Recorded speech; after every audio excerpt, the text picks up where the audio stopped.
morning, everyone. Thank you so much for having me. So today I'm going to talk you through something about our blind spots to breakthroughs. And what I mean about that is when we work individually or within teams or in research environments, we often deal with blind spots. So blind spots within ourselves, blind spots within our teams. And really, in order to develop as individuals and go to the next stage of development, which is leadership, we have to break through those blind spots also. So in order to do that, we need to develop our self-awareness and in tandem with understanding our communication style. And that's how we really help to break through that research culture and to really enable us to work well together in research teams and environments. So in research, and again, I suppose this is the broader aspects of research. So each of you in this room will have a different discipline. You will have a different team. You will have a different peer group, and that's solely just within the university. If you think about it, when you go out into the wider area that you work in, so you will have a different group of people that you collaborate with. You will have different people in your fields of research. There will be different figureheads and different people that would be considered leaders. So as a whole, research and the research environment is quite a complex one. It's a bit of a web, and that's why it's quite difficult to navigate. Equally, if you consider it, you might work within a team within your university that has a very specific culture, whether that's a good culture or a bad culture. And I use that term loosely because, again, that's based on each individual's perception. But also, if you're dealing or collaborating with people externally, whether that's funders, whether that's journals, for example, whether that's different individuals that you collaborate with, the culture again will be different. And how you behave within those cultures are likely to be perceived differently. So what's important is that in research as a whole, success depends on more than just your technical skill. It's also built on how we understand ourselves and equally how we relate to others. So some of the key points why this is important. So it's critical for healthy research environments that we do understand ourselves and particularly how we relate to others and how they perceive how we relate to them. That's important because interpersonal dynamics are hugely important in order for research to be successful. So we have to have good relationships. We have to build good relationships, and we have to understand how we play a role in those relationships. As well as that, it has to be built on trust. So those relationships are built on trust. We need to understand each other to work with each other, but equally we need to trust. So how do we develop that trust? And importantly, very importantly, how is communication within that relationship? How do we communicate? How do our collaborators, our colleagues, our supervisors, how do they communicate? So this presentation today is going to be built around 3 core themes. And it's important when we consider leadership. It's not about being in charge, but it's about taking care of those in charge. So how do we take care? And equally, how does that happen from the bottom up? So it's not just a one lens. It's not top-down leadership. It's equally bottom-up leadership. And the key aspects in order for us to understand how to become good leaders is to develop a sense of self-awareness, to understand our communication, and also to have positive aspects related to our leadership. So we don't want to rule with an iron fist. We want to be developmental, particularly in research environments. So what is self-awareness? Self-awareness is the conscious knowledge of one's character. It's our emotions, it's our motives, and it's our desires. It's not just about knowing yourself, though. It's important to understand how you impact others and how your internal world shapes your external behaviors. So as you can see, we have this image here. This is the image of the little kitten that perceives themselves as the lion. And that's us looking out inward or looking outward. And it's us understanding how we also view ourselves. So self-awareness is more than just deep introspection, it's ongoing reflection. So in order to develop that self-awareness, it's important to reflect consistently and understand who we are and who we've become. It's also important to be honest about who we are, how we show up, and how we affect the people and the systems around us.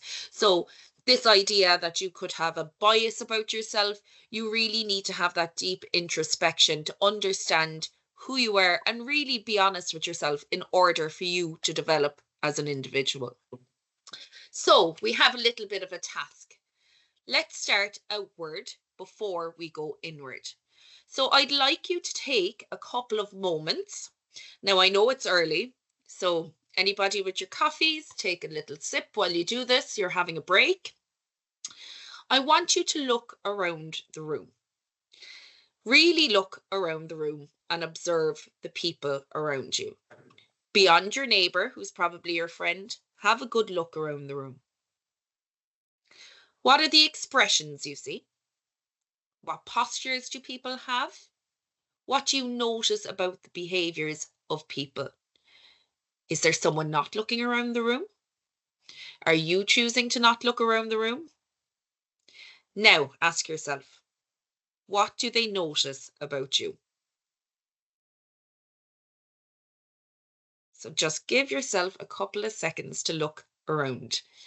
You might see a friend, a foe, hopefully not.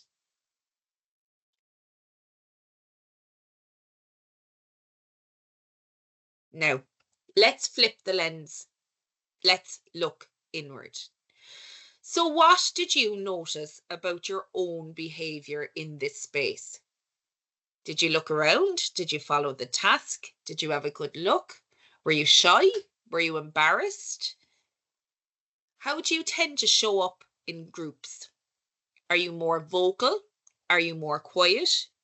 Could you identify the other people in the room that might be a bit more vocal than you, for example? Did that make you feel uncomfortable? Did people looking at you make you feel uncomfortable? Did you feel uncomfortable looking at people, or were you very confident to engage in the task? So as an individual, think about this. Are you someone who leads from the front, or are you someone that holds back? Do you observe first? Do you jump in? What kind of person were you? How did you feel like you fit into the space this morning? So the purpose of looking inward is in order to lead others, we first need to lead ourselves. So how do we do that and what does that mean? So there's a number of different people in this room today. So you have supervisors, you have PhD students, you have postdocs, you have PIs, and all of you will have a different role to play. So for example, as a PhD student, you might be running tutorials, you might be lecturing, you might be managing aspects of a research team, for example. You also have your supervisors in the room potentially. So how do you supervise students? What is your go-to way of supervising? Do you treat every student the same, or do you treat ones differently perhaps? How do you collaborate with colleagues? So for example, how do you as a PhD student collaborate with a peer in your PhD group? If you're collaborating with a colleague, that might be core academic staff, for example. How do you collaborate with those individuals? PIs here, how do you collaborate within your institution? How do you collaborate, for example, with someone that you might be in a consortium with? How do you collaborate with people that are in your field of research, but not necessarily locally within your institutions? So when you do that, you need to ask yourself certain questions. So what are my default responses under pressure? So you're coming up to a really busy period. You have a deadline. A student asks you for help. What's your default response? Do you let the students know that you, for example, don't have the bandwidth at the moment to review documents? What about if you are reaching a deadline with a paper, for example, there's an R&R, you really need to get that paper back in. How do you default under that pressure? Can you manage your responses clearly? Can you articulate your responses? Or do you default to, for example, a more curt response? Are you short-tempered? All of these different things that you might consider. In that, how do you handle disagreement or conflict? Do you shy away from it? Are you quite good? Are you upfront? Do you handle it well? And do you invite feedback or avoid it? So do you find feedback valuable? Do you want to understand yourself? Do you really want to know some of the issues that you are experiencing, or do you avoid it? So importantly, there are some tools to build your self-awareness. Now, these are some tools that have been around for a number of years. For example, the Proust questionnaire. I'm not sure if any of you have come across it. There's 35 questions and they explore your values, fears, and inner world. But they ask you very strange questions. Now, if anybody has used the Proust questionnaire, it is valuable because it really does ask you some uncomfortable questions and very random ones, but it really starts to delve into, what am I most afraid of? How are my behaviors? How do I act? How do I see my inner world? Journaling is a very good way to understand yourself because it captures your thoughts in the moment, but equally you can reflect back on your journaling. So there's regular written reflection on experiences. You can identify specific triggers, how you behaved in certain situations, and it provides you that opportunity for growth. So capturing your thoughts in the moment and then reflecting on them afterwards. So within that, you can ask yourself questions. When do I feel most confident at work, for example? When do I feel least confident? Can you identify specific areas where you may need to improve, for example? Also, the aspects of meditation. Not everybody would like meditation because it is really a place for you to have that deep introspection. You're alone with your thoughts, and often you're told to push them away and to pass them by, but it does give you that opportunity to build your presence, to build your mental stamina. It gives you an opportunity to observe without judgment. So there are different ways in which you can meditate to help you to develop that self-awareness. And these are your self-led tools as an individual. These are small steps you can make to develop your self-awareness, but equally there's some guided tools. So it might be a case that you need to understand yourself as you relate to others or how others perceive you. So you might decide to have, for example, 360 feedback. Now, not everybody would be a major fan of 360 feedback because while it does give you some insights from peers, your supervisors, specific reports, it can be biased. So you can identify the people that are providing your feedback. Equally, if you're doing this yourself without a third party mediating it, it is very much asking people to review you. And often, particularly in a leadership dynamic, it's not often that you would receive criticism or constructive criticism if there's a power dynamic. There's also the opportunity for mentorship and supervision. So it's that space for dialogic reflection, but equally that space to get guided from someone that's gone through this and before. And people within the mentorship relationship can identify, again, ways in which you can improve and ways to guide you to push through. You can also use personality assessments. And again, whether or not you agree with these, most psychologists would be slow to say that personality assessments or tests are valuable. But again, it's a way to see maybe, what way you would be in a group, for example, whether or not you're an extrovert, an introvert, whether you're conscientious, for example. And these are ways in which you can develop. So, they're not completely useless, but they're, it's an opportunity again for you to to have that self-development. And if you are looking at doing any of these, then you're already on the first step to self-development and self-awareness. So self-awareness, it's not just something we have in practice, but these tools can help us to develop. It can help you to understand some of your deeper values. It can help you notice your thoughts in the moment. And again, when we come to, for example, the feedback, the coaching, the mentorship, it's a mirror. So your feedback is a mirror of what you can create. And especially if you are stuck in some blind spots that you might not be able to identify about yourself, it's really useful to get the buy-in of those around you. So moving on to communication now. So this is the external lens. If you think about self-awareness, that was the internal lens, where communication is outward.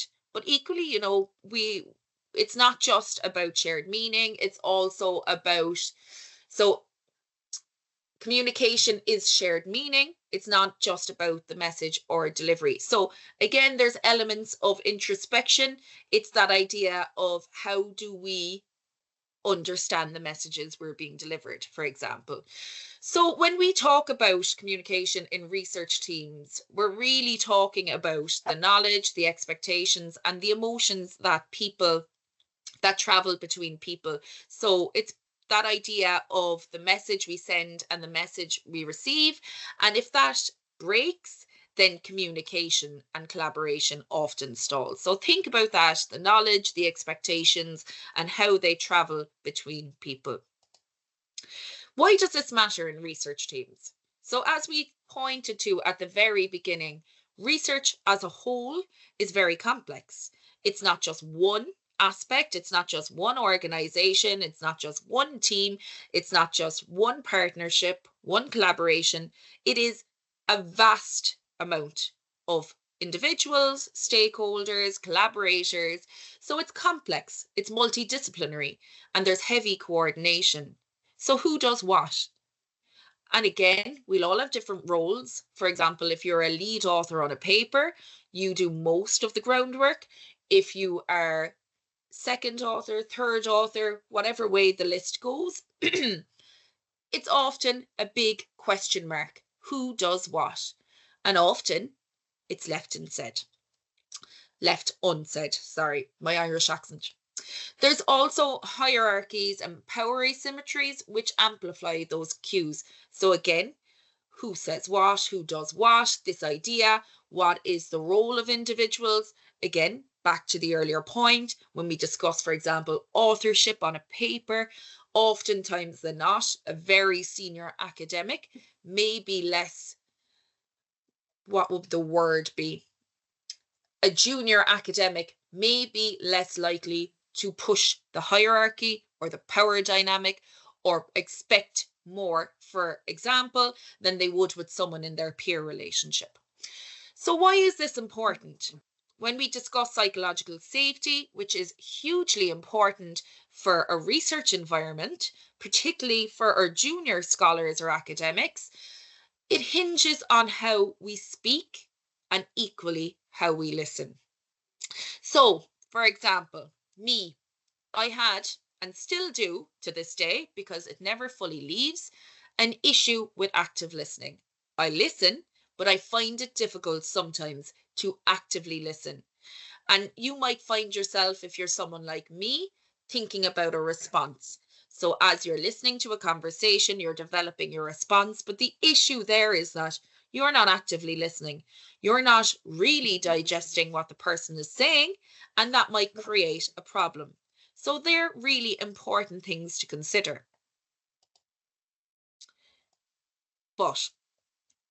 So it's important to have communication, but look at what communication is now. There are so many different mediums in research contexts. For example, let's talk about emails. You've updates, decisions, follow-ups. Let's think about the tone. I hope this email finds you well. What do they mean by that? Was that cold? Was that curt? Was it passive aggressive? Or was it just their culture? Were they busy? Did they not have time to send a long-winded, lovely email? You will notice the further people push through in their careers, the shorter the emails are. I'm not sure if anyone identifies that, but it's just a different means of communication. Everybody does it differently and everybody perceives it differently. Then you might have instant messaging, a quick question. It could be a Teams question. Often it might be seen as abrupt and you might lose the context, but equally it could be a quick way to find out an answer. Video calls can be quite useful. It could be team meetings, it could be supervision or collaboration. But again, you might have missed visual cues, you might have cameras off, there might be silence, there might be disengagement. So again, if you think about the medium of communication, it's not always, video calls, while useful, are not always perfect. Then you have phone calls, whether it's an urgent matter, but then within a phone call, you have missed facial cues. You might have an emotional tone that might be misunderstood. You also might not know where someone is when they're having that call. Again, they can be busy. Face-to-face, these could be high stakes conversations, collaboration and feedback. Although within these situations, if you have someone slumping, someone's looking out the window, their arms are crossed, then their body language can be misread. It might be, again, perceived as status or bias from reactions. My favorite one, shared documents or feedback from supervisors. This co-writing, giving feedback. Is anybody here familiar with this lovely red mark all over your documents? I certainly am. So comments can be read as criticism. It can be unclear versions of control. It can create tensions. And it can really be disheartening as someone in your early stage of your career to see the constant red lines to your document. But it is valuable. There is light at the end of the tunnel. Sometimes those red lines lead to a very compelling document. So bear with it. Then you might have presentations at conferences. You might have presentations in, for example, consortia, and that will be sharing your progress. You might be pitching ideas for different aspects. And again, within that, there's another way for communication to break down. You can assume that everyone has this shared knowledge. There can be an overuse of jargon, for example. So not understanding acronyms. What are they talking about? I have no idea. You might be a qualitative researcher and they might be showing you statistics and you also have no idea what they're talking about and you lose interest. So you have this overuse of certain terms, and again, the message can be lost. If you're preparing meeting minutes, your documentation of group decisions, you can have a lack of clarity. And then you have the other medium, which everybody loves or hates, social media or academic networks. So sharing your work and networking. And then there's this causal tone. So if you're too happy, it's annoying. If you're giving out, it's annoying. So there are different aspects of how you communicate. And again, even with social media, there is a different way in which you advertise your latest publication to you advertising an area of research that you find interesting. Or if you're really brave, if you're sharing a milestone or an award, there's another way that you do that very humbly. So they're just ways in which communication mediums operate. But which of these have you seen go wrong? Has anybody got an example here of an email that they sent that the email didn't find the person well and they were not happy that you had emailed them at 5 minutes past their working hours? Or, for example, have you been enjoying your weekend and your emails start going and people are contacting you without the boundaries of your working hours? Have video calls gone wrong, for example? How many people have had Teams drop on a number of occasions? And yeah, so if you think about it, presentations presentations often go wrong, particularly if people ask you some testing questions. So there are a number of ways in which communication can break down. So when we look at common pitfalls. And if we focus or hone in on research teams, and often the case that pitfalls occur or emerge from assumption. So everybody knows the funding rules. Everyone knows how the consortium works. Everybody knows the publication process. Everybody knows the dynamic between supervisor and PhD student. So again, the impact is confusion first, and then there might be non-compliance. You might, push beyond boundaries. There's often ambiguity, and what I mean by that is that it could be vague roles. So I mentioned earlier vague roles in co-authored papers. Who is author number 2? How do you identify that? Is it based on politics? Is it based on the amount of work? Is it based on the supervision relationship? Who is the primary supervisor? What else happens here? So there's duplication, there's missed tasks, there's lack of buy-in. Some people might just not work on the paper. So there's an awful lot of things that might happen. Jargon overload. So again, disciplinary terms with non-specialist partners. If anybody is dealing with industry, for example, how do you remove the jargon overload? How do you communicate or disseminate to non-academic audiences? Do you know how to do that? Is it clear? Can you explain your research in 2 minutes to a 6-year-old? Often the time or the task to do that is much harder than actually writing a paper itself.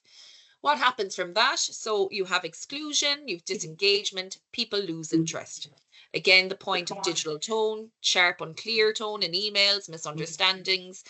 And again, bringing kind of power dynamics into this, unequal airtime, dominant voices steer meetings, the quieter ones stay silent. So this can lead to missed insights. So I want you to stop for a second and ask yourself if you see yourself in one of these. Has this happened to you?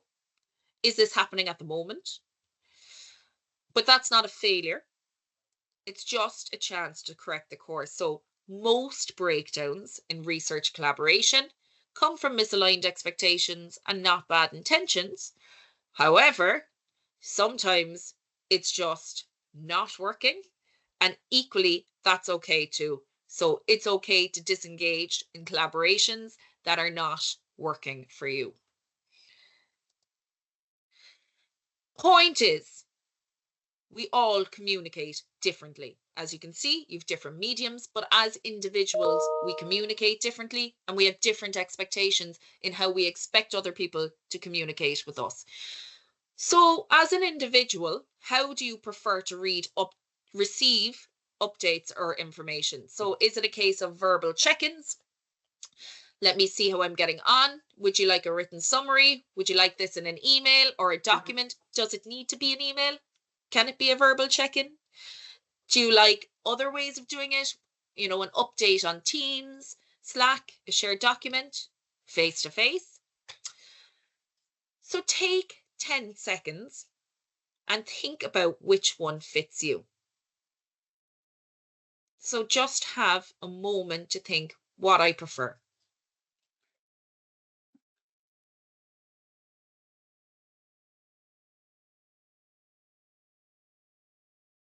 Now, think about the person you most recently collaborated with.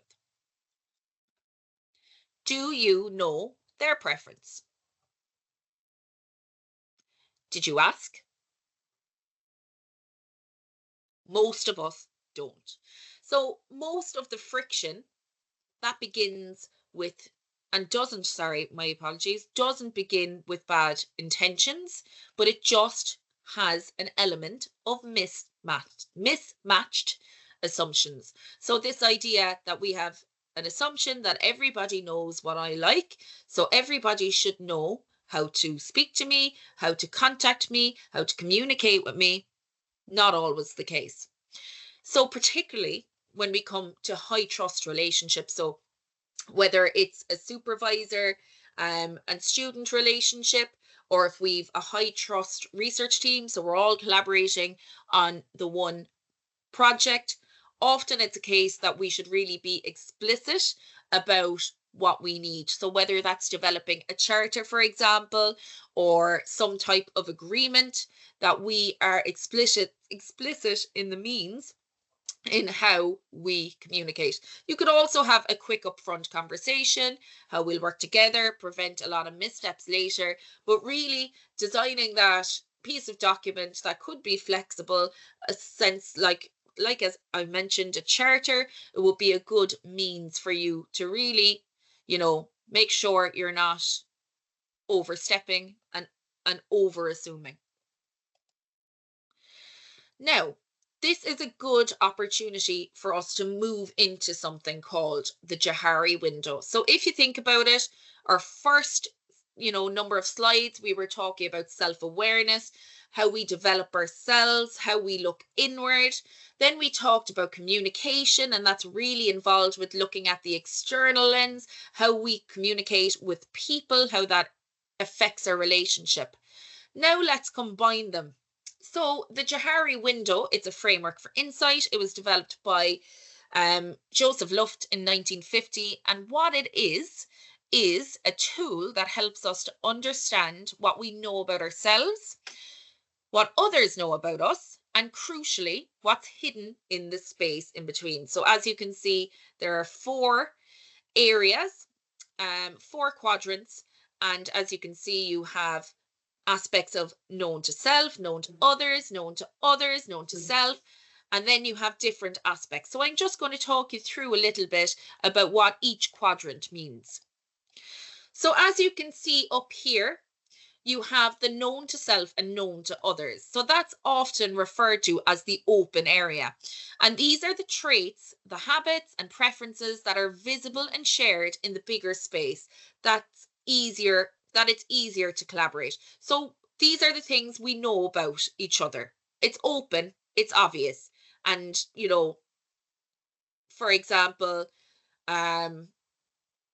you might not be a morning person. You'll have your coffee. Don't send an email after 9 o'clock or before 9 o'clock, for example. This is very random and out there, but these are things that you both know. It's an understanding. It's out there. But the goal here is to expand this quadrant through openness and feedback. So while the information is there, it might not always be, easy to grasp or change. So you should always be developing the areas that are known to self. Then you have the area that's not known to the self. This is known as your blind spot. So others see this, but you don't see it. It might be a communication habit, a leadership flaw, or even a strength you undervalue. So, for example, has anybody here said you have a very honest face in Teams meetings? So if somebody says something you don't like, it shows on your face. Were you aware of that? So this is the key point, or the key area where self-awareness grows. And this is the area through feedback. So really, it's knowing yourself through the eyes of other individuals to help you grow. Then you have this facade, and I think everybody has it. And it's often used as a protective tool. So it's not known to others, but it's known to yourself. So for example, if you've certain insecurities, if you have ambitions, or if you've past experiences, you often keep this part hidden. You can be protective of it, but over time that can lead to a breakdown in that connection. You might find it difficult to build relationships and trust. So the goal here is to reveal wisely, to build relational depth. And then you have the known to self, but not known to others. So these are traits that are unknown to you and others. These emerge over time under stress or through new roles, for example. So the importance here is having that exploration, self-coaching, self-reflection to help you uncover this area. So this is quite broad, and this can be applied to anything. You can apply this to everyday life. You can apply it to work. You can apply it at home, for example, but it's really a way of having deep introspection for yourself, but equally to get that buy-in from others to understand. So it's kind of it's closing the gap between how we see ourselves, but how others experience ourselves. So there's often a case that leaders in organizations have huge blind spots. I, for one, know a number of leaders with blind spots. So again, it's not just within that individual, it's also within teams with large hidden areas. So they struggle for aspects of authenticity and openness. So just for a second, think about which of these 4 quadrants do you spend most time in. So are you an individual that really doesn't like to share or overshare? Unlike me, I'm a complete oversharer. That is my toxic trait. I like to fill space with my words. So you might think, yeah, I don't like to share. I'm quite protective. I don't show my true self to others. Or are you not willing to take feedback? Do you find it difficult to undergo constructive criticism? So is that an area that's maybe, you have a lot of things that you're unsure of, your blind spots? So think about that. Now, if we look at the Johari window in a research environment, so the area that's known to self and known to others, do we know our traits? Do we know our working preferences? Do we know our communication styles? Maybe you're the go-to organizer. Maybe you value check-ins. What about the other, what are the other aspects? So this is thinking about it again in a research environment. What about the areas known to self and, known to others? So others see it, but you don't. It could be that you over-explain, avoid conflict. Are you someone that interrupts? Are you a non-active listener? Do you take on too much? So how do you experience working with you? And then what are the traits and tendencies neither of you nor others have seen? So these may show up under stress during leadership transitions or when taking on new roles, or if anybody is going through an R&R process and you really have to hit that deadline. So look at the ways again in which you can explore how to improve. For example, for your known to self and known to others, expand by sharing working styles, strengths and feedback preferences early. Remember going back to the earlier point about the charter. Share relevant context or needs when appropriate to building mutual understanding. If you're someone that is hiding your insecurities, you might be able to share the context. Very importantly, for people with the blind spots, invite feedback from your peers. So invite it from your team, invite it from your students, invite it from your supervisors. Help yourself by understanding yourself. And then you can also use reflective practices, your coaching, your journaling, and you can uncover potential patterns. So now that we've looked at that and we've looked at the ways in which we can understand ourselves through the eyes of others, what do we need to do to have good leadership practices in research environments? So resilient, reflective leadership. Who's responsible? Is it your PIs and supervisors?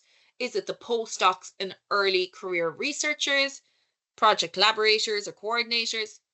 Who else? So who is really responsible? So if we consider reflective leadership, and what does that look like in research environments? So it models humility, curiosity, and openness. All of these aspects are hugely important if you want to develop the next generation of scholars. And as we know, it's not just about ourselves when it comes to academia. We have a responsibility and research, we have a responsibility to develop the next generation of scholars, because without them, the research stops. It's very important as well to build psychological safety. So especially across power levels, you need to have that dynamic that enables individuals to have a voice in the room.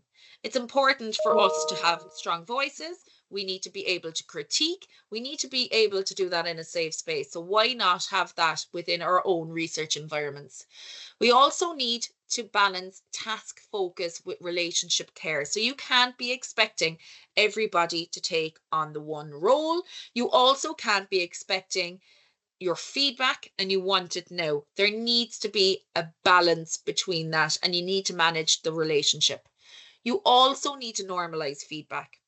whether that's top down or bottom up, and that should also involve reflection.